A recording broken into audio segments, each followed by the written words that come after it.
The talents continue to shine here in the grand season finale of Talentadong Pinoy Junior. Hindi biro ang presyo ng isang bagong violin. Ngunit, hindi nagdalawang isip ang mga magulang ng ating susunod na grupo na bilhan ang kanilang anak dahil alam nila na may patutunguhan ang talento ng mga ito. Ito po't pakinggan natin ang istorya ng Santo Cristo Violin Ensemble. Okay guys, ang practice natin ay every Friday. Nabuo nga sila doon sa school.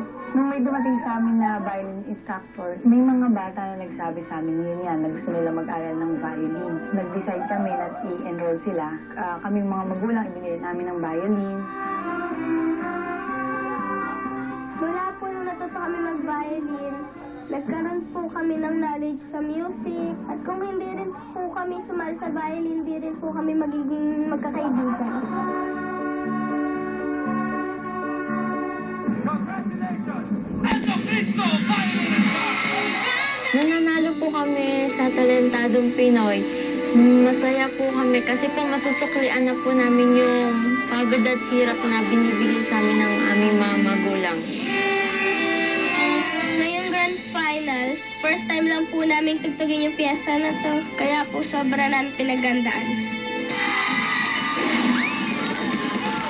Going on the sound of the music, please welcome the Santo Cristo Violin Ensemble!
Santo Cristo Violin Ensemble. Ruby, gusto ko lang ganito sa bahay, yung pagising mo sa umaga, pagbukas mo ng bintana, May nagpo-violin. nasa hardin mo, nagaganyan. Di ba? Kaya nga naluluwa ako kasi natatawa ako, natutuwa ako. Unang-una, yung kasuotan nila, parang gusto kong kainin. Para bang pag kinain ko sila, babango yung hininga ko. Ang bebel gum eh, no? Tapos, natutuwa ako kasi yung piyesang pinili nila, eksakto sa edad nila. Thank you po! Sabi ko nga parate, mahirap na nga ang mag-aral ng violin. Isinabay nyo pa yung pag-aral ng steps. I like what you did. It was fun. And I like the smiles on your faces na mukha kayong nag-enjoy lahat. Yun ang importante. Yung nag-enjoy kayo. Very good. Very well done. Thank you, Ruby.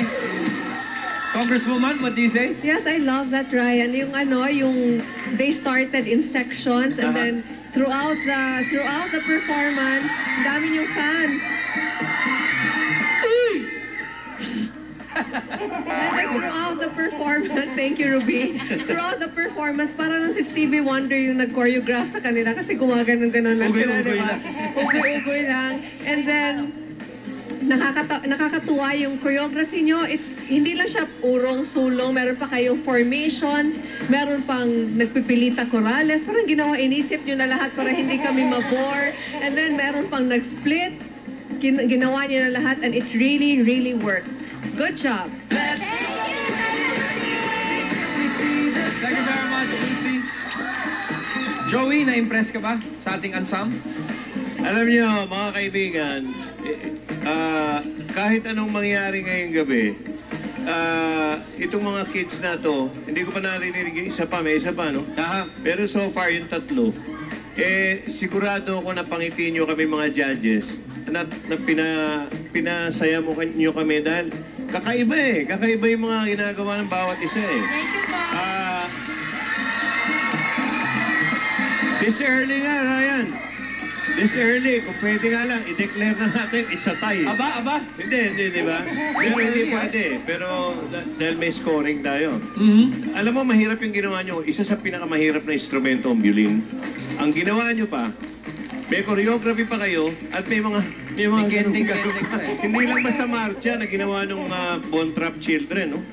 Bukod sa katakam-takam yung itsura nyo para kayong bubblegum. Pati yung ginawa nyo nakakatuwa at nakakabusog at kami natuwa sigurado. Hindi ko alam kung paano mangyayari nito pero kahit ano mangyari, memorable itong evening na to dahil napasaya nyo yung judges, I'm sure, at lahat ng tao dito. At matatandaan to. Itago nyo yung tape nito. Thank you po, Tito Joey. Thank you very much, Joey. Maraming salamat, Scouts. Ayos, Santo Cristo Ensemble. Maraming salamat sa iyong pagpapasikat. Kita tayo sa dulo ng show. Amir! Thank you po, Father. Thank you, guys. Isang madamdaming awit.